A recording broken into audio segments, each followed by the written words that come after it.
हरे कृष्णा। आज हम भक्ति रसामृत सिंधु पुस्तक के 12वां अध्याय प्रारंभ करने जा रहे हैं।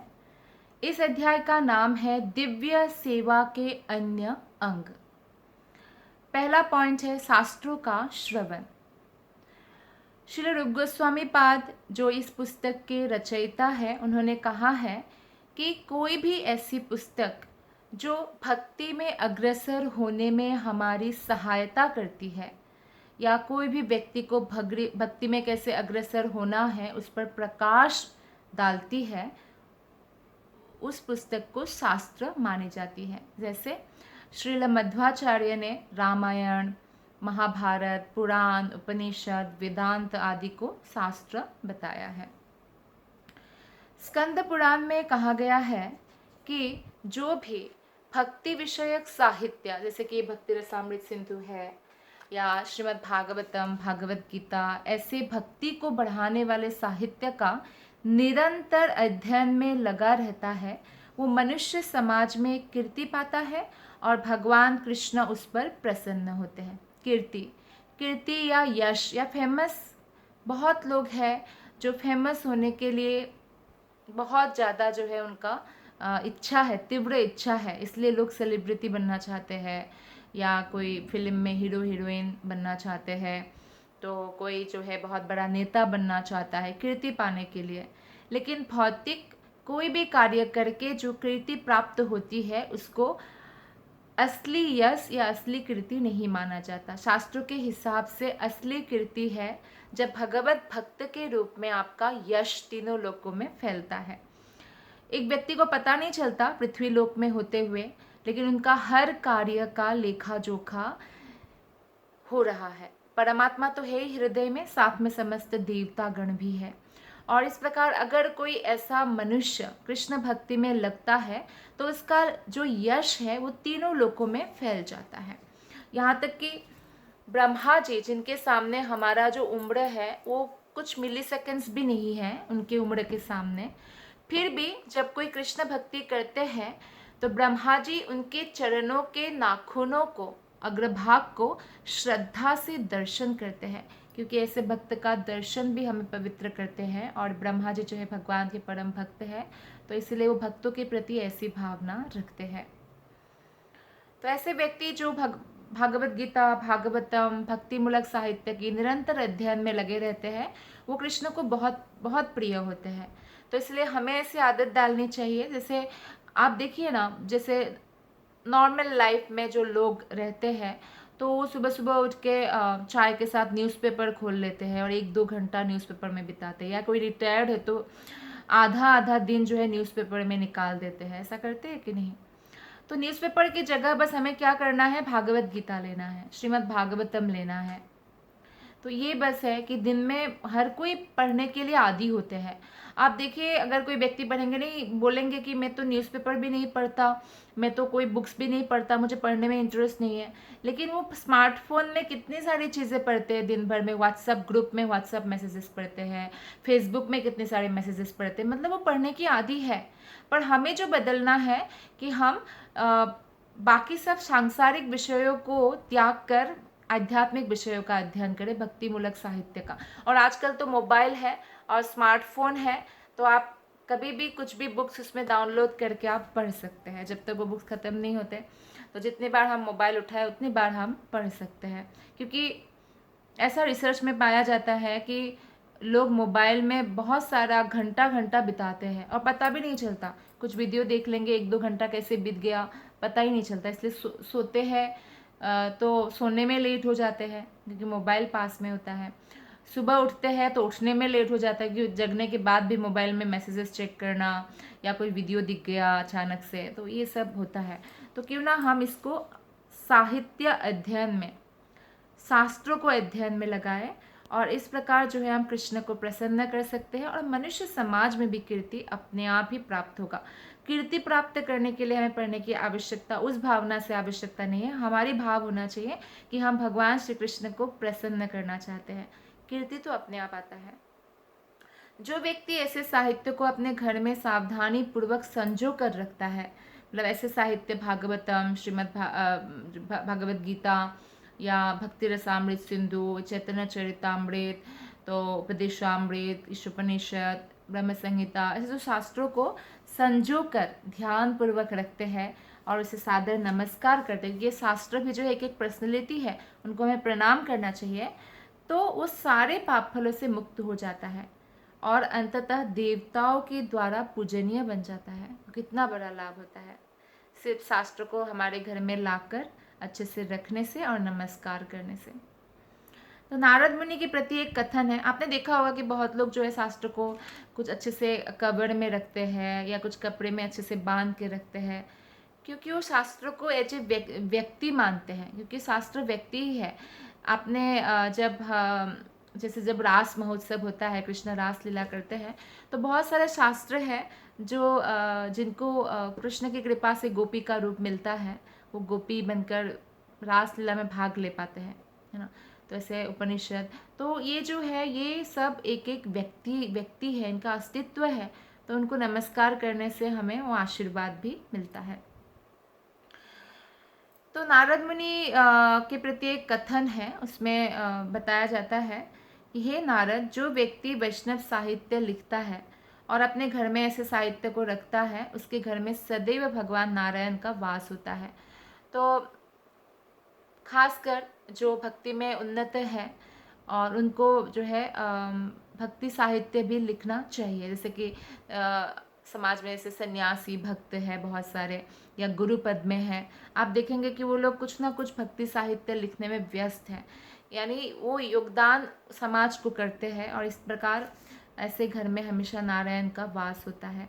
श्रीमद् भागवत में 12वां स्कंध में 12.13.15 श्लोका में कहा गया है कि श्रीमद् भागवतम जो है ना, वो वेदांत का सार है, वेदांत दर्शन का, जो भी वेद उपनिषद पुराण है सबका जो है जैसे कोई संतरा है, संतरा का आप जूस निकाल देते हैं तो फिर बस वो जूस में सब कुछ आ जाता है, तो उसी प्रकार से वो रस निकाला हुआ है, जैसे वो सारांश सब कुछ है श्रीमद् भागवतम में। तो इसलिए अगर कोई श्रीमद् भागवतम अध्ययन करने लगता है और उसके प्रति अनुरक्त हो जाता है, तो कोई अन्य साहित्य, खासकर भौतिक साहित्य पढ़ने में उनको कोई स्वाद नहीं आता है। तो भले ही कोई कितने अच्छी तरह से कोई सांसारिक लेखक कोई लेख लिखे, आलंकारिक भाषाओं से, बहुत अच्छे ग्रामर से, सेंटेंस स्ट्रक्चर से अच्छे, तो भी उनको उसमें कोई इंटरेस्ट नहीं आता है, क्योंकि भागवतम इतना आकर्षणीय होता है।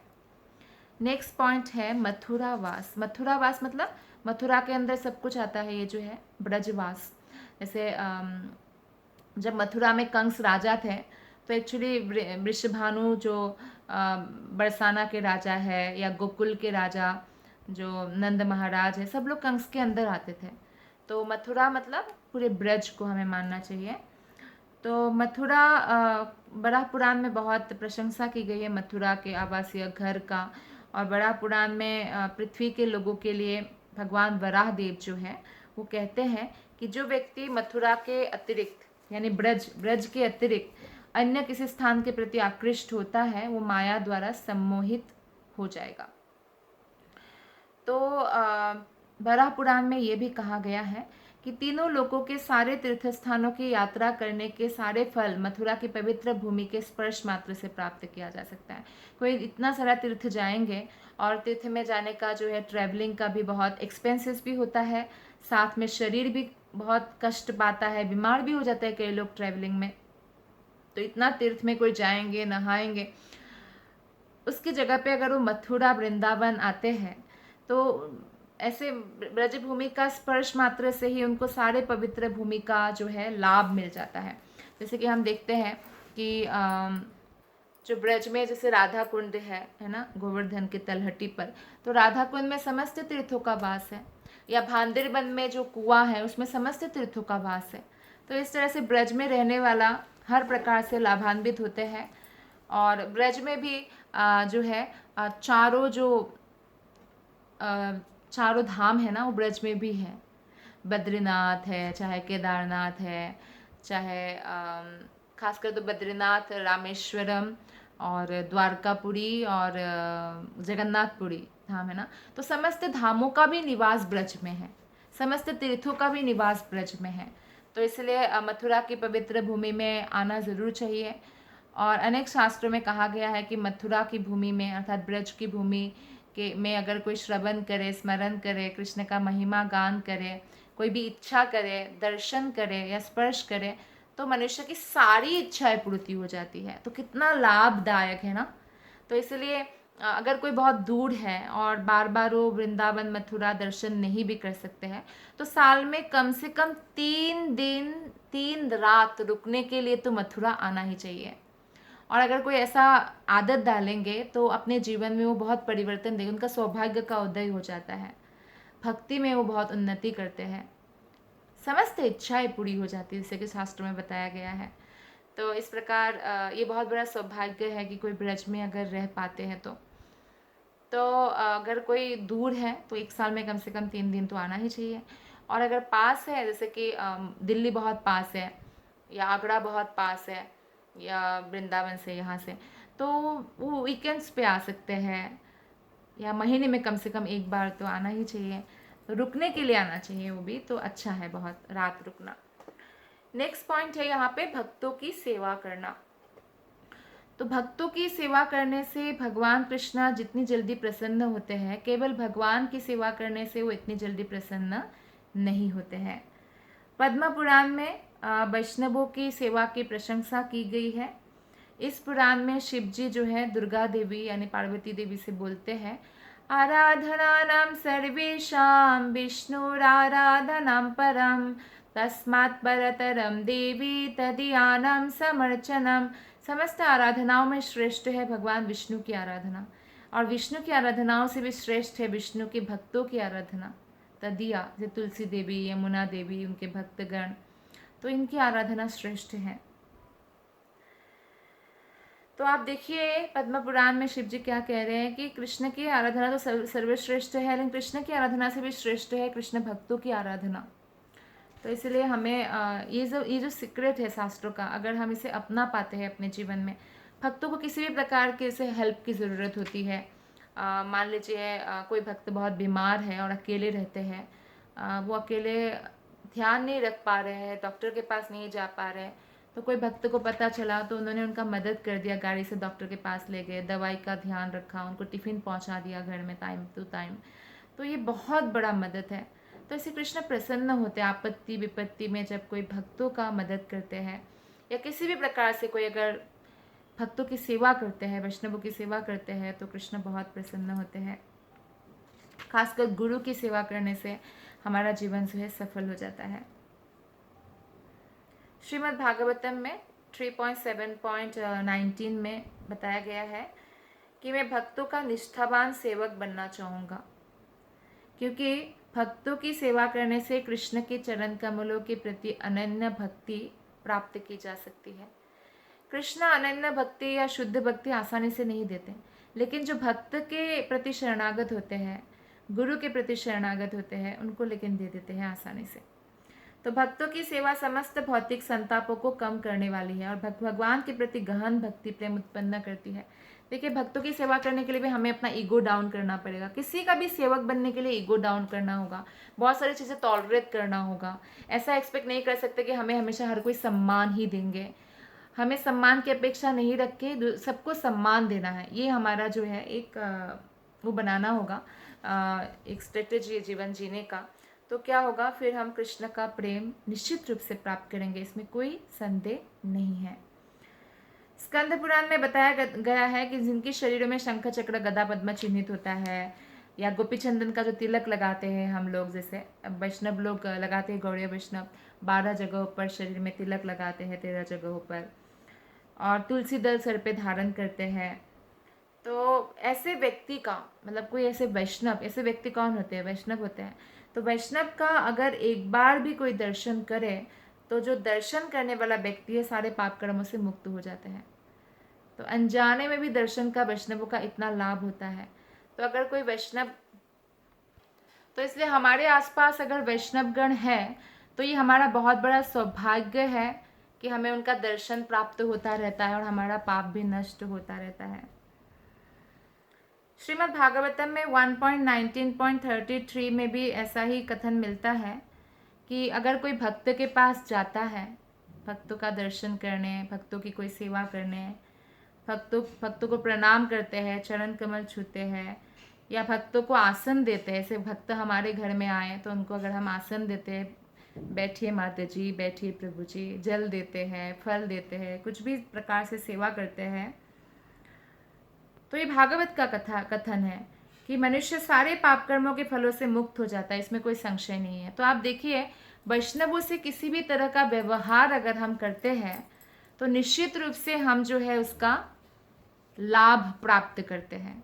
तो हमें ये न कहना प्रकार है ना अपने आप को वैष्णवों की सेवा में नियुक्त रखना है। और जब हम वैष्णवों के साथ फ्रेंडशिप करेंगे, मित्रता बढ़ाएंगे, तो ऑटोमेटिकली हम जो है एक दूसरे का जो है काम आएंगे, सेवा करेंगे, तो इस प्रकार से लाभ होगा और कृष्ण प्रसन्न होंगे। आप ऐसे भी देखिए, नॉर्मल लाइफ में भी आपके कोई कोलीग्स है या जो भक्त नहीं भी है, रिलेटिव्स है, तो आपके घर आते तो आप उनकी सेवा करते हैं, आप उनके घर जाते हैं तो भी आप कुछ ना कुछ लेके जाते हैं। तो इस तरह से आप किसी न किसी प्रकार से सेवा में व्यस्त रहते हैं। तो अगर भक्तों से मित्रता करेंगे तो ये ऑटोमेटिकली ये जो है साधारण सदाचार में ही आ जाता है, वो वैष्णव सदाचार भी है। तो यहाँ तक कि ऐसे वैष्णव के कार्यकलाप के स्मरण से, जैसे शुद्ध भक्त है, कोई गुरु पद में है और उनका कार्यकलाप को हमने स्मरण किया कि वो कैसे प्रचार करते हैं, या कोई भी प्रकार के जो कृष्ण कॉन्शियस उनका कार्य है उसको स्मरण करने से ही परिवार सहित शुद्ध हो जाता है। तो हमारे मन में कौन होना चाहिए? वैष्णव गण होना चाहिए, कृष्ण होना चाहिए। कृष्ण और वैष्णव गण के अलावा जो है मन को कोई भी नेगेटिव थॉट्स की ओर आकर्षित होने नहीं देना चाहिए। तो फिर उसकी प्रत्यक्ष सेवा करने के विषय में क्या कहा जाए, जब स्मरण से ही इतना लाभ होता है। जैसे कि एक पहले जो जन्म था प्रहलाद महाराज का, तो नरसिंह देव तो उनके लिए अवतरित हुए, और पूर्व जन्म में वे एक पुरुष थे और वेश्या के प्रति आकृष्ट थे।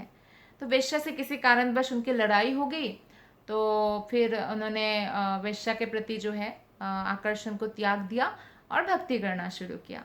लेकिन वेश्या को तो आकर्षण था उनके प्रति, तो वेश्या दिन रात उनका स्मरण करती, और स्मरण करते करते क्या हुआ, उनको भले ही वेश्यावृत्ति बहुत पाप वृत्ति होती है, जाना चाहिए नरक, लेकिन कहाँ चली गई? स्वर्ग। और क्या बन गई? अप्सरा। क्यों? केवल भगवान के भक्त का स्मरण करने मात्र से भी इतना लाभ होता है, और अगर हमें प्रत्यक्ष सेवा करने का मौका मिले तो कितना लाभ होगा। तो इसलिए आप सोचिए, घर के अगर सारे लोग वैष्णव है, घर वालों की कौन सेवा नहीं करते ना, बच्चों की, पति की, पत्नी की, या मम्मी पापा की, सबकी। तो अगर सब वैष्णव है तो हमें वो लाभ ऑटोमेटिकली मिल जाता है।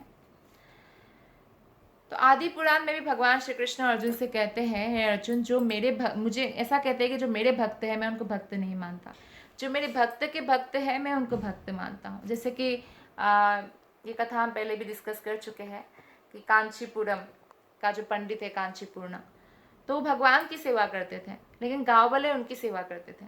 तो इसलिए जब गाँव वाले ने पूछा हम वैकुंठ कब जाएंगे, तो भगवान ने कहा गाँव वाले तो इसी जन्म में जाएंगे, लेकिन आप नहीं जा सकते वैकुंठ। क्यों? क्योंकि आप तो मेरी सेवा करते हो, वैकुंठ मेरे सेवा करने वाले लोग नहीं जा सकते, जो मेरे भक्त की सेवा करे वो लोग जा सकते, उनके लिए वैकुंठ है। तब कांचीपुर्ण ने ही भक्तों की सेवा जो है शुरू कर दिया था।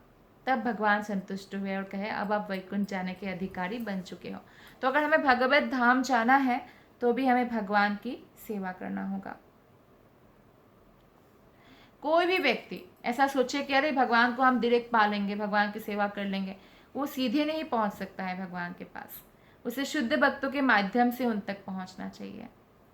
इसलिए वैष्णव आचार पद्धति से मनुष्य का पहला कर्तव्य कि किसी एक शुद्ध भक्त को, उत्तम अधिकारी भक्त को गुरु रूप में स्वीकार करना चाहिए और गुरु की आज्ञा का पालन करना चाहिए। यही उनके प्रति सेवा है। नेक्स्ट पॉइंट है अपने पद के अनुसार भगवान की सेवा करना। अपने पद के अनुसार मतलब जो भी आपकी आर्थिक स्थिति है। भगवान नहीं कहते हैं कि मुझे एकदम 56 भोग लगाओ, राजसिक तरीके से मेरी सेवा करो। जो भी हमारी आर्थिक स्थिति है, हमारे सामर्थ्य अनुसार, हमारे सामर्थ्य के अनुसार हमें क्या करना चाहिए? कृष्ण की सेवा करना चाहिए और विभिन्न उत्सवों का पालन करना चाहिए। हर व्यक्ति को चाहिए कि भगवान के विभिन्न उत्सवों और समारोह को अवश्य मनाएं। मान लीजिए आपके एरिया में कोई आसपास इतना मंदिर भी नहीं है और आप चाहते हैं कि आप जन्माष्टमी का महाउत्सव मनाएं, तो आपके घर में वो उत्सव मनाना है, लेकिन हो सकता है कि आपके पास धन नहीं है, तो कोई बात नहीं, हम जन्माष्टमी के लिए डोनेशन एकत्रित करके वो महोत्सव मना सकते हैं। और मान लीजिए डोनेशन देने वाला भी कोई नहीं है तो भी कोई बात नहीं, फिर भी हम अपने सामर्थ्य के अनुसार वो उत्सव मना सकते हैं, लोगों को बुला सकते हैं, कुछ ना कुछ छोटा सा प्रसाद रख सकते हैं जो हम अफोर्ड कर सकते हैं। तो इस प्रकार से हमें हर उत्सव अपने सामर्थ्य के अनुसार मनाना ही चाहिए। ये बताते हैं कि अपने पद के अनुसार भगवान की सेवा करना। नेक्स्ट पॉइंट है बहुत इम्पॉर्टेंट, और कार्तिक महीना आ भी रहा है अभी, तो कार्तिक में भक्ति करना। तो ये कार्तिक का महीना में अगर ये उत्सव कोई मनाते हैं और इसमें कोई व्रत लेते हैं तो उसको, ये कार्तिक का महीना एक्चुअली ऊर्जा व्रत कहा जाता है। ये सबसे महत्वपूर्ण उत्सवों में से एक है ऊर्जा व्रत, कृष्ण की प्रसन्नता के लिए। आप कार्तिक में बहुत लोग अलग अलग प्रकार के व्रत करते हैं। जैसे कोई ऐसे सोचते हैं कि हम एक ही बार खाएंगे, बाकी समय भजन करेंगे। कोई ऐसे सोचते हैं कि हम इस कार्तिक में, ऐसे हम 16 माला करते हैं, कार्तिक में 25-25 माला करेंगे, तो माला बढ़ा दिया कि कार्तिक का ये एक महीना एक्स्ट्रा माला करेंगे, ये भी एक व्रत हो गया। या कोई ये व्रत लेते हैं कार्तिक के पूरे महीने में मैं भगवत गीता को पढ़ के खत्म करूंगा, या कार्तिक के इस महीने में भागवतम पढ़ूंगा, एवरी डे 2-2 घंटा पढ़ूंगा, ये भी एक व्रत हो गया, है ना। तो जैसे ऐसे कोई मान लीजिए तुलसी आरती नहीं करते हैं रोज, तो ऐसा व्रत ले सकते हैं कार्तिक का पूरा महीना में तुलसी आरती रोज करूंगा। या कोई मंगल आरती रोज नहीं जाते क्योंकि उनका ऑफिस होता है, पर कार्तिक के लिए व्रत कर सकते हैं कि कार्तिक के जो ये महीना है मैं रोज सुबह 4:30 बजे मंगल आरती जाऊंगा मंदिर में। ये बहुत बड़ा व्रत है, बहुत अच्छा व्रत है। इससे उनको इतना लाभ होने वाला है कि जितनी लाभ का हम कल्पना तक भी नहीं कर सकते, हमारे कल्पना शक्ति से भी परे है। और कई भक्त तो ऐसे होते हैं पूरा साल छुट्टी नहीं लेते हैं ऑफिस से, ताकि कार्तिक का महीना वो वृंदावन में आके 1 महीना बिता सके। तो ऐसे भी भक्त होते हैं। कार्तिक का महीना वृंदावन में बिताना, भक्तों के बीच में बिताना, आध्यात्मिक वातावरण में बिताना, ये बहुत बड़ा व्रत है। कार्तिक के महीने में हम भगवान की कौन से रूप की पूजा करते हैं? दामोदर। जब यशोदा माता ने कृष्ण के कमर में बांध दिया था रस्सी, रस्सी मतलब दाम, उदर मतलब पेट, पेट में बांध दिया था और उखल से बांध दिया था। तो उस उखल से जो है अर्जुन का 2 पेड़ को भी उन्होंने मुक्त किया, जो कुबेर के पुत्र थे, मणिग्रीव और नल कुबेर।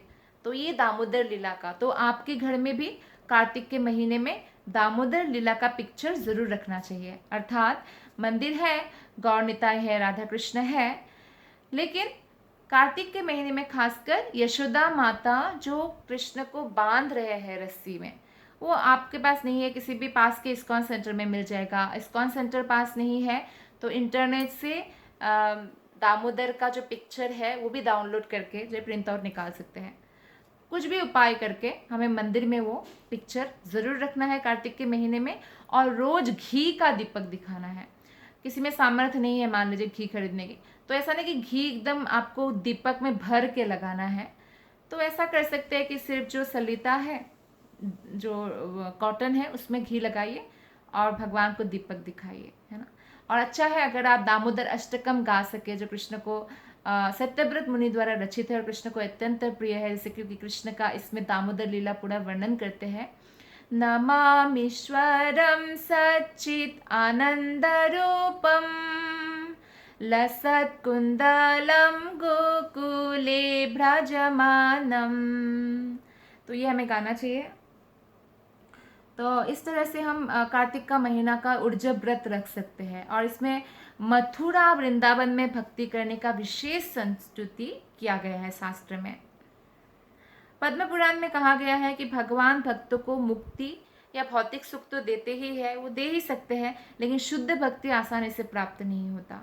शुद्ध भक्ति प्राप्त करने के लिए हमें कार्तिक मास में विशेष व्रत उठाना पड़ता है। हो सकता है आप जब ज़्यादा करें, या कुछ घंटे कीर्तन करने का, या कुछ घंटे भागवत पढ़ने का, या कुछ भी हो सकता है, तो वो करें ताकि शुद्ध भक्ति प्राप्त हो। तात्पर्य यह है कि भगवान सामान्य व्यक्तियों को भक्ति प्रदान नहीं करते हैं जो भगवान के प्रति निष्ठावान नहीं है। लेकिन अगर ऐसा निष्ठावान जो नहीं है, जो निष्ठा रहित है, जिसमें इतनी श्रद्धा नहीं है, ऐसे व्यक्ति भी यदि कार्तिक के महीने में मथुरा मंडल यानी ब्रज में निवास करते हैं और विधि पूर्वक नियम पूर्वक सिर्फ 1 महीना ये भी भक्ति करते हैं, तो उन्हें भगवान की व्यक्तिगत सेवा प्राप्त हो जाती है। तो कितनी बड़ी बात है। तो नेक्स्ट पॉइंट है भगवान के लीला संबंधी उत्सवों को मनाना। भविष्य पुराण में भगवान के प्राकट्य यानी जन्माष्टमी तथा उनके अन्य दिव्य लीलाओं को उत्सव रूप में मनाने के विषय में यह कहा गया है, हे जनार्दन, हे कृष्ण, हमें बतलाए कि आपकी माता देवकी देवी ने आपको किस दिन जन्म दिया। यदि आप हमें यह बतला दें तो हम उस तिथि को महोत्सव मनाएं। हे केशी के संहारक केशव, कृष्ण का नाम केशव है क्योंकि केशी असुर को मारते हैं, हम आपके चरण कमलों पर पूर्ण रूपेण शरणागत है और हम उत्सवों के द्वारा आपको केवल प्रसन्न करना चाहते हैं। तो भविष्य पुराण का यह कथन इसका प्रमाण है कि भगवान के विविध उत्सवों को मनाने से भगवान अवश्य ही प्रसन्न होते हैं। जैसे कि कार्तिक महीने का दामोदर लीला, इसमें बहुत सारे, कार्तिक में तो इतने उत्सव आता है। जैसे गोपाष्टमी, भगवान ने गायों को जब पहली बार चराने ले जाते हैं। बहुलाष्टमी, जब राधा कुंज श्याम कुंज का उद्भव होता है। तो ऐसे अनेक अनेक अनेक लीलाएं भगवान श्री कृष्ण करते हैं कार्तिक महीने में। तो इनके उत्सवों को मनाना चाहिए, लीलाओं के उत्सवों को। भगवान का झूलन यात्रा, भगवान का चंदन लगाने का जो यात्रा है, तो समस्त भगवान कृष्ण से रिलेटेड जब उत्सवों को हम मनाते हैं तो निश्चित रूप से हमारा सौभाग्य उदय होता है, शुद्ध भक्ति प्राप्त होता है, भगवत भक्तों का संग हमेशा प्राप्त होएगा। साथ ही साथ जो है हम समस्त पाप कर्मों से तो मुक्त हो ही जाएंगे और सबसे अल्टीमेट गोल जो है कृष्ण प्रेम हमें प्राप्त होगा, भगवत धाम प्राप्त होगा। नेक्स्ट पॉइंट है अत्यधिक भक्तिपूर्वक अर्च्य विग्रह की सेवा करना। तो भगवान के जो विग्रह है उसका सेवा बहुत भक्तिपूर्वक, बहुत निष्ठापूर्वक करना चाहिए। क्योंकि कई बार लोग उत्साह में किसी भी सीनियर वैष्णव को पूछे बिना या गुरु को पूछे बिना अर्च्य विग्रह घर में ले आए। जैसे उनको लड्डू गोपाल अच्छा लगा तो लड्डू गोपाल ले आए, राधा कृष्ण अच्छा लगा राधा कृष्ण ले आए, लेकिन ले तो आए, लेकिन जब उत्साह धीरे धीरे कम हो जाता है तो फिर वो विग्रह जो है उनको भार लगने लगता है। तो ये विग्रह जो है भार स्वरूप नहीं है, भाव स्वरूप होना चाहिए। अर्थात भाव से सेवा करना चाहिए, भार समझ के सेवा नहीं करना चाहिए कि ओहो अभी भगवान के लिए भी बनाना पड़ेगा, भगवान का आरती करना पड़ेगा, अभी भगवान को सुलाना भी है, उठाना भी है, ऐसे बोझ नहीं समझना चाहिए। आदि पुराण में कहा गया है कि जो व्यक्ति भगवान के पवित्र नाम का निरंतर कीर्तन करता है और जो भक्ति में तल्लीन रहकर दिव्य आनंद का अनुभव करता है, उससे केवल मुक्ति कभी नहीं दी जाती, अपितु भक्ति की सुविधाएं प्रदान की जाती है। तो कृष्ण के सामने जब हम कीर्तन करते हैं, नृत्य करते हैं और इस प्रकार दिव्य आनंद का अनुभव करते हैं, उसको भक्ति मिलती है। मुक्ति तो ऑटोमेटिकली मिल जाती है क्योंकि मुक्ति जो है भक्ति की दासी है। तो हम देखते हैं कि हमें अर्च्य विग्रह के सामने कीर्तन करना चाहिए और खासकर जब गौणिता का विग्रह होते हैं तो 80% तो अपराध वो लेते ही नहीं है और 20% अपराध भी जो है अगर कुछ हमने किया भी है, जब हम हरिनाम का कीर्तन करते हैं गौणिता के सामने तो इतना दयालु है, कृपा के सागर है कि वो क्षमा कर देते हैं। इसका अर्थ ये नहीं कि हम कोई सेवा अपराध करें, लेकिन कहने का तात्पर्य है कि भगवान कीर्तन करने से कितना प्रसन्न होते हैं। मुक्ति का जो अर्थ है वो भौतिक कलमश से, भौतिक गंदगी से मुक्त होना है। मुक्त हो जाने पर इस जगत में उसे फिर से जन्म नहीं लेना पड़ता। जो निराकारवादी है, निर्विशेषवादी है, वो अपने अस्तित्व को समाप्त करने के लिए क्या करते हैं, ब्रह्म ज्योति कृष्ण के शरीर से निकला हुआ जो किरण है उसमें तल्लीन होना चाहते हैं। लेकिन श्रीमद् भागवत के अनुसार जो है मुक्ति अपनी सामान्य स्थिति को प्राप्त करने का मात्र शुभारंभ है। मुक्त होने के बाद मुक्त व्यक्ति ही भक्ति कर पाता है। एक्चुअली हर जीव की सामान्य स्थिति जो है भगवत सेवा है। जीवेर स्वरूप है कृष्ण नित्यदास। तो कृष्ण की जब हम सेवा करते हैं वो स्वाभाविक हमारा जो है संविधानिक स्थिति है, और तब हम पूर्ण रूप से जो है सुखी हो सकते हैं। तब हमें भौतिक जगत है या भौतिक जो बद्ध जीवन है उसके प्रति कोई ऐसा आकर्षण नहीं रहता है कि हम बार बार जन्म लें। तो वो भगवत भक्त जो है कर्तव्य का पालन करते हैं कृष्ण के प्रति शरणागत होकर। दूसरे शब्द में जो व्यक्ति भक्ति में तल्लीन रहता है वो ऊपर से ऐसा लग सकता है कि वो भौतिक जीवन जी रहा है, लेकिन वास्तव में वो आध्यात्मिक जीवन जीता है। इसलिए एक भक्त और एक अभक्त के बीच में जमीन आसमान का फर्क होता है। ऐसा लगता है कि भक्त ने भी विवाह किया, बच्चे पैदा किए, भक्त भी कंपनी में काम कर रहे, मल्टीनेशनल कंपनी में, अभक्त भी कर रहे, तो क्या फ़र्क है? जमीन आसमान का फ़र्क है, चेतना का फ़र्क है। वो कृष्ण के प्रति समर्पित होकर कर रहे हैं और ये इंद्रिय तृप्ति के लिए कर रहे हैं, तो इसलिए उनका जीवन डिफरेंट होता है। नेक्स्ट पॉइंट है भक्तों के बीच श्रीमद् भागवत का पाठ। तो श्रीमद् भागवत का पाठ, भगवत गीता में कृष्ण कहते हैं कोई अगर भक्त के बीच में भगवान के बारे में चर्चा करते हैं तो निश्चित रूप से वो भगवत धाम प्राप्त करते हैं। तो श्रीमद् भागवत जो है वैदिक ज्ञान का कल्पतरु है।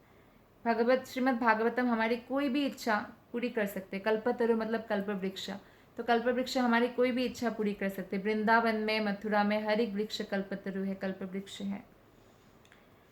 और वेद का जो अर्थ है वो ज्ञान की राशि है। तो ऐसे ही किसी का भी जन्म तरु हो, तृण हो, कुत्ता हो, बिल्ली हो, कुछ भी हो, अगर ब्रज में जन्म हुआ है वो पूर्व जन्म में भक्त ही थे। किसी न किसी कारणवश या कोई वैष्णव अपराध के कारण जो है कई बार ऐसा जन्म होता भी है। तो जैसे कोई मान लीजिए पशु है, तो पशु ब्रजरज खाते ना, कोई आप कुछ खिलाते भी है तो आप मिट्टी में देते तो ब्रजरज खाते रहते, खाते खाते उनका उद्धार हो जाता है। तो उसी जन्म में उनका बस लास्ट है, उद्धार हो जाता है, क्योंकि ब्रजरज में इतना शक्ति है, वो कृष्ण के चरण धूलि जो है। तो इसीलिए हमें ब्रज में जो भी तरु तृण पशु पक्षी सबके प्रति सम्मान की भावना रखना चाहिए और कभी उनको हीन नहीं समझना चाहिए। वो परम भक्त है, बहुत अच्छे उच्च कोटि के भक्त है, तभी उनको ब्रज में जन्म मिला है। ब्रज में रहने का पूरा जीवन मौका किसको मिलता है? तो ब्रजवासियों के प्रति सम्मान की भावना रखना चाहिए, नहीं तो धाम अपराध लगता है। मानव समाज को जिस किसी ज्ञान की आवश्यकता है वो श्रीमद् भागवत में पूर्णतया प्रस्तुत किया गया है। जो भी ज्ञान चाहिए मानव समाज में सब कुछ भागवतम में है। वैदिक ग्रंथों में ज्ञान की विभिन्न शाखाएं हैं जिनमें समाज विज्ञान, राजनीति, औषधि और सैन्य कला सम्मिलित है। तो ऐसा नहीं है कि हमारे वेदों में दिया नहीं है, नहीं, सारा जितना भी साइंस है सब वेदों में है। जो भी आपका सोशल स्टडीज़ हो या पॉलिटिकल साइंस हो, कुछ भी चाहिए सब कुछ वेद में है हमारे, या मेडिकल साइंस वो भी है। वेदों में इनका तथा ज्ञान की अन्य शाखाओं का सम्यक वर्णन मिलता है। इसलिए जहाँ तक आध्यात्मिक ज्ञान का संबंध है उसका भी वर्णन है। श्रीमद् भागवत को वेदों के इस कल्पवृक्ष का पक्व फल माना जाता है, पका हुआ फल, बहुत मीठा। भागवतम जो भी पढ़ता है सुनता है उनको बहुत मीठा लगता है। तो वृक्ष, कोई भी वृक्ष का जो सम्मान होता है वो फल उत्पादन के कारण है, क्योंकि वृक्ष हमें फल प्रदान करते हैं। जैसे उदाहरण दिया है श्रील प्रभुपाद ने, जैसे आम्र वृक्ष है, आम का पेड़ है, वो अत्यंत मूल्यवान माना जाता है क्योंकि इसमें फलों के राजा आम के फल लगते हैं। जैसे सब्जियों का राजा माना जाता है आलू और फलों की राजा है आम। तो बहुत कम ही लोग हैं जिसको आम पसंद नहीं होगा। मैंने तो कभी नहीं सुना किसी को आम पसंद नहीं है। तो आम बहुत ही स्वादिष्ट फलों में से है और आम को राजा माना जाता है। और जब आम पकता है तो यह उस वृक्ष का सबसे बड़ा उपहार होता है, बहुत मीठा मधुर होता है। जिस तरह जो है तोता है, शुक बोलते हैं संस्कृत में, तो तोता छोंच मार देते हैं ना, प्रथम स्पर्श जब छोंच मारता है फल पे तो फल और अधिक सुस्वादु बन जाता है तोते के स्पर्श के कारण। तो इस तरह श्रीमद् भागवतम तो पहले से ही है, लेकिन शुकदेव गोस्वामी ने अपने दिव्य मुख से परीक्षित महाराज और बहुत सारे ऋषि मुनियों को बोला तो ये और भी सुस्वादु हो गए हैं। जैसे तोता मुंह मारने से फल सुस्वादु हो जाता है, वैसे ही तो श्रीमद् भागवत को अविच्छिन्न शिष्य परंपरा से ही प्राप्त करना चाहिए। ऐसा नहीं कि हम कोई गुरु धारण नहीं करें और हम सोचे कि अपने आप ही जो है सब कुछ प्राप्त हो जाएगा, अपने आप ही मुझे जो है भगवत भक्ति मिल जाएगी, भगवत प्रेम मिल जाएगा। तो ऐसा संभव नहीं है।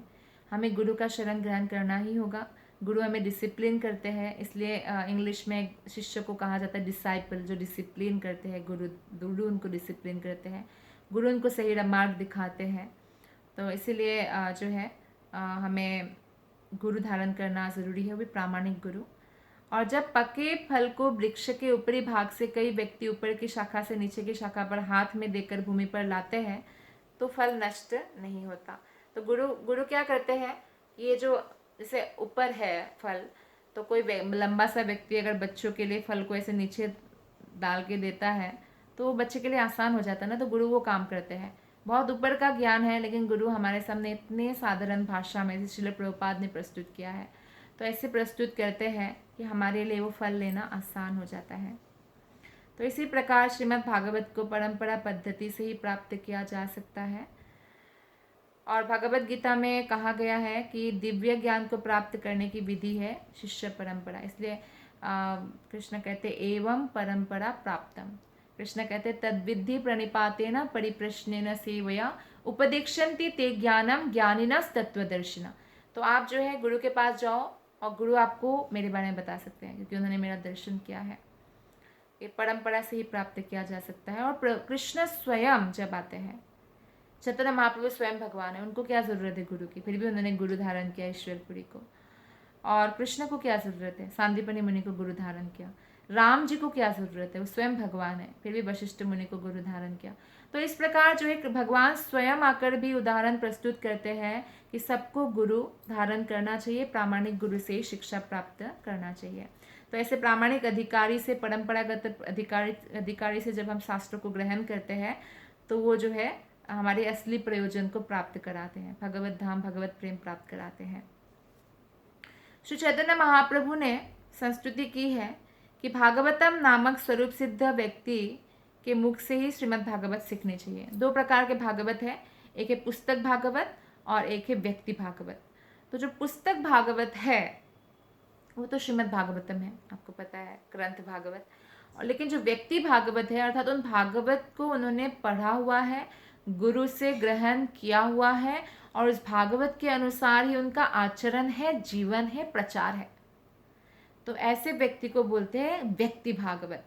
तो व्यक्ति भागवत से ही हमें ग्रंथ भागवत का श्रवण करना चाहिए, तभी हमें लाभ होता है।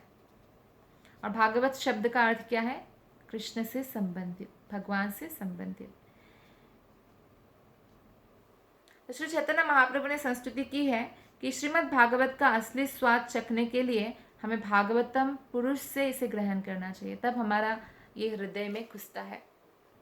नहीं तो ऊपर ऊपर से ही चला जाएगा, हमारे अंदर हम उसे ग्रहण नहीं कर पाएंगे। सुखदेव गोस्वामी ने स्वीकार किया है कि यद्यपि वे अपने माता के गर्भ से ही मुक्त पुरुष थे, ऑब्वियसली वो मुक्त पुरुष थे सुखदेव गोस्वामी, किंतु भागवत के आस्वादन के बाद जो है वो महान भक्त बन गए। पहले वो निराकारवादी थे, पर भागवतम जब श्रवण किया तो वो साकारवादी बन गए। इसलिए कृष्ण भावनामृत में अग्रसर होने के इच्छुक व्यक्ति को श्रीमद् भागवत के तात्पर्य का आस्वादन करना आवश्यक है, और वो प्रामाणिक व्यक्ति से ही इसे सुने। ऐसा नहीं कि टीवी ऑन करके कोई भी भक्ति चैनल लगा दिया और किसी से भी श्रवण कर रहे हैं, ऐसा नहीं होना चाहिए। उनको पता होना चाहिए कि जिससे वो श्रवण कर रहे हैं वो प्रामाणिक है कि नहीं, परंपरागत व्यक्ति है कि नहीं। श्रीमद् भागवत में 2.1.9 अर्थात सेकंड कैंटो में सुखदेव गोस्वामी स्वीकार करते हैं कि यद्यपि वे निराकार ब्रह्म के प्रति अत्यधिक आकृष्ट थे, किंतु जब उन्होंने अपने पिता व्यासदेव के मुख से भागवतम व्यासदेव के मुख से वो सुनते हैं, दिव्य लीलाओं को सुनते हैं, तो वे श्रीमद् भागवत के प्रति अधिक आकृष्ट हुए सुखदेव गोस्वामी। तो भाव यह है कि व्यासदेव भी स्वरूप सिद्ध पुरुष थे, और उन्होंने अपना पक्का ज्ञान जो है सुखदेव गोस्वामी को दिया, और सुखदेव गोस्वामी ने फिर हमें दिया। तो इस प्रकार भागवतम ग्रहण करने की विधि का यहाँ पे वर्णन हुआ है। नेक्स्ट पॉइंट है प्रगत भक्तों की संगति करना, अर्थात भक्ति में जो प्रगति कर चुके हैं ऐसे भक्तों का हमें संगति करना चाहिए। जैसे कि शौनक आदि मुनि सुद गोस्वामी की संगति कर रहे हैं, सुद गोस्वामी से कथा सुन रहे हैं।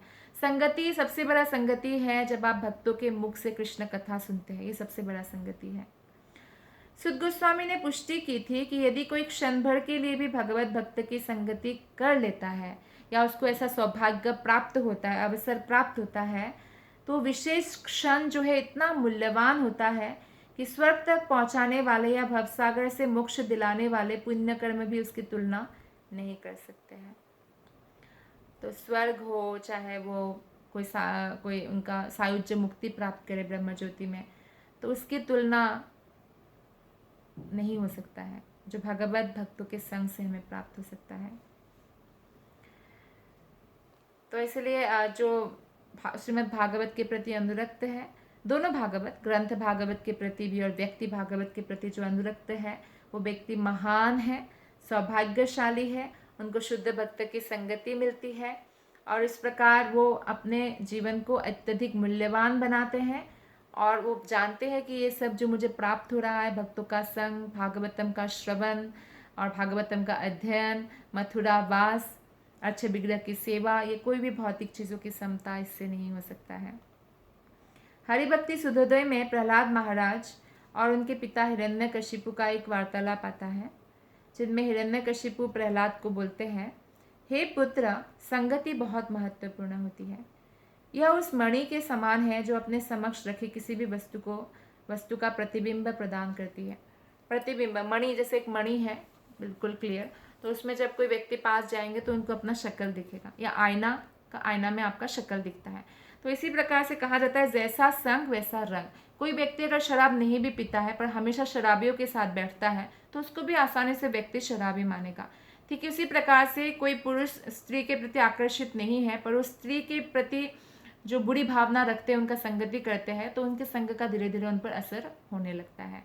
तो इसलिए पुराने ज़माने में जब कोई अपने घर के लिए दामाद ढूंढते थे तो वो पहले पता करते थे कि उनके संग किसके साथ है, किसके साथ उठते हैं, बैठते हैं, किसके साथ संग करते हैं, क्योंकि जिसके साथ संग करते हैं उसके हिसाब से उनका कैरेक्टर बन जाता है। तो ऐसा वो लोग मान लेते हैं। इसलिए हमें भगवत भक्तों के संग करना चाहिए ताकि हमारे अंदर भी भगवत भक्ति ही जो है बढ़े, ना कि कोई भौतिक कलमश बढ़े या भौतिक लालच बढ़े या ना ही अहंकार बढ़े।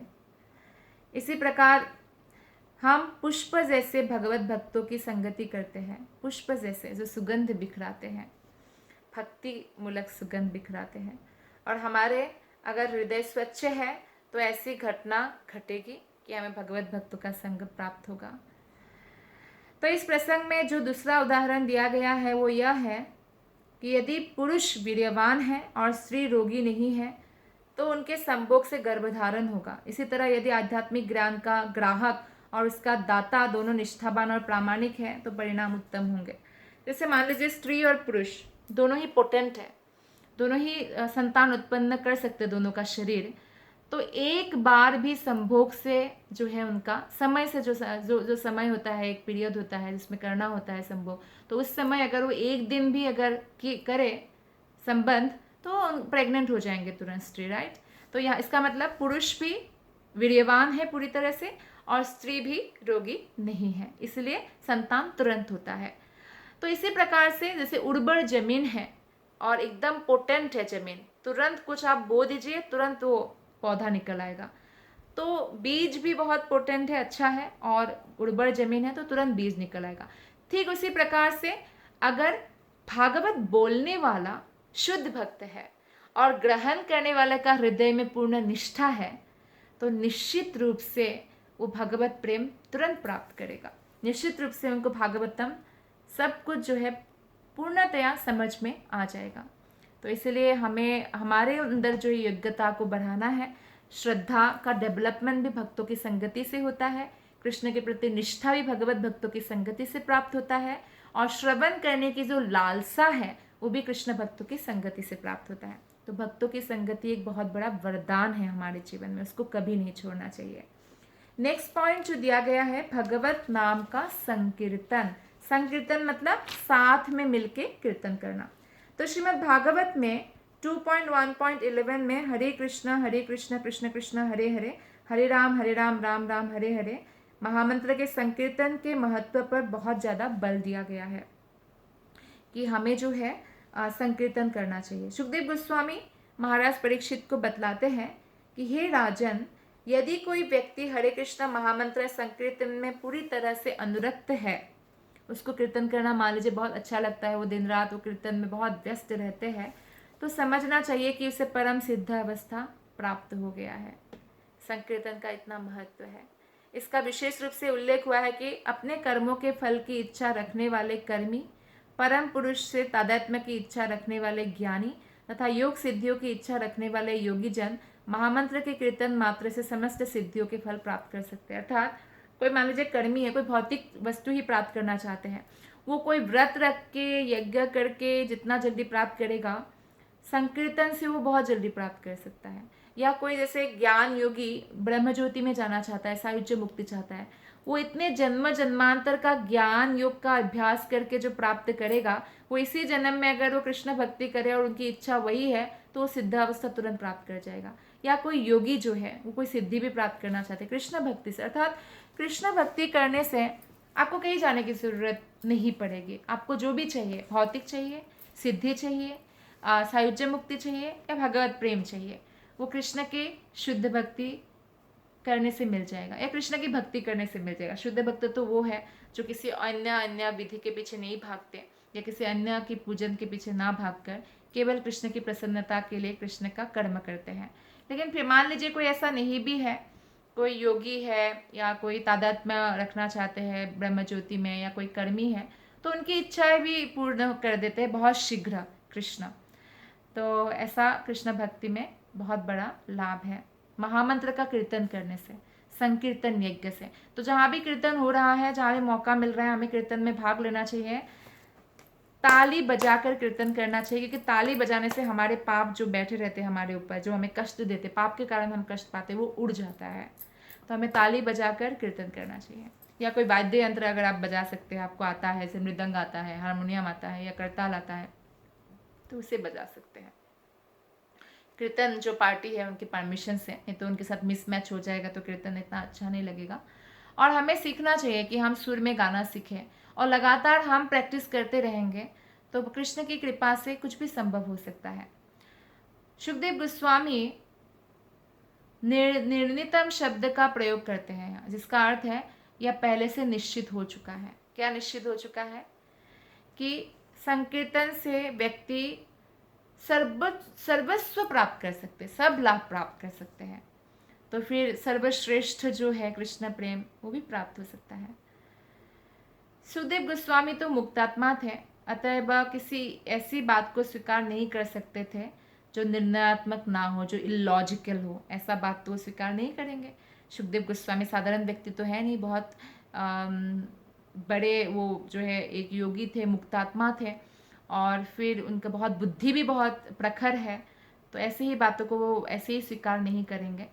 तो इसलिए सुखदेव गोस्वामी बलपूर्वक कहते हैं कि इस निष्कर्ष पर पहले ही पहुंचा जा चुका है कि जिसने संकल्प पूर्वक और दृढ़ता पूर्वक हरे कृष्ण महामंत्र का संकीर्तन की अवस्था प्राप्त कर ली है, उसे कर्म, ज्ञान तथा योग की अग्नि परीक्षाओं में खरा उतरा मान लेना चाहिए कि वो ऑलरेडी सिद्ध व्यक्ति है, वो सिद्धावस्था को प्राप्त कर चुके हैं अगर उन्होंने कीर्तन, संकीर्तन, हरे कृष्ण महामंत्र के संकीर्तन के प्रति अनुरक्ति प्राप्त कर लिया है।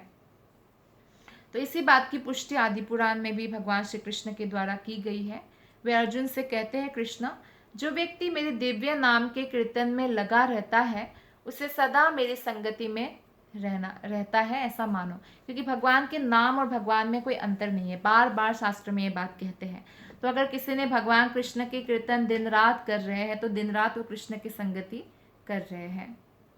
और भगवान कहते हैं कि हे अर्जुन, मैं ऐसे भक्त का कृतदास बन जाता हूँ, मतलब ऐसे भक्त का मैं दास बन जाता हूँ। भगवान कह रहे हैं ऐसा, मतलब कितना भगवान प्रेमी बन जाते हैं ऐसे भक्त का एक्चुअली। तो पद्म पुराण में भी कहा गया है, हरे कृष्ण मंत्र का कीर्तन उसी व्यक्ति के होठों पर रहता है जिसने अनेक जन्मों तक वासुदेव की पूजा की है। नहीं तो ये आसान नहीं है कि हरे कृष्ण महामंत्र का कीर्तन किसी के होठ पे रह पाए। तो वही कर सकता है ऐसा जो पूर्व जन्मों में कृष्ण की पूजा करके आए हैं।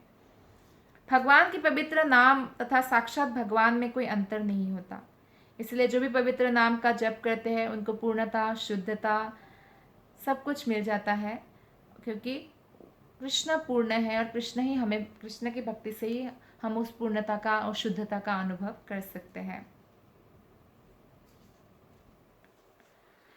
और ये जो पवित्र नाम है ये पूर्णता, शुद्धता और नित्यता में कृष्ण के समान है। ये कृष्ण का जो नाम है, हरे कृष्ण कृष्ण कृष्ण हरे हरे, हरे राम राम राम हरे हरे, ये कोई ऐसा नहीं है कि भौतिक ध्वनि है, कोई भौतिक ध्वनि नहीं है ये बहुत दिव्य ध्वनि है जिससे हम समस्त कल्मशों से मुक्त हो सकते हैं। इसलिए जो व्यक्ति अपनी इंद्रियों को शुद्ध नहीं किए रहता है तो पवित्र नाम का वो निरपराध कीर्तन नहीं कर सकता है,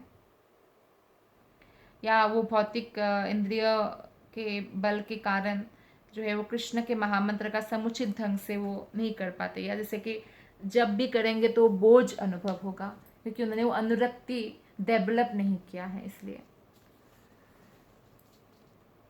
तो इस कीर्तन विधि को अपनाने से मनुष्य को आत्मशुद्धि का वास्तविक अवसर मिलता है जिससे वो शीघ्र ही निरपराध भाव से कीर्तन कर सके।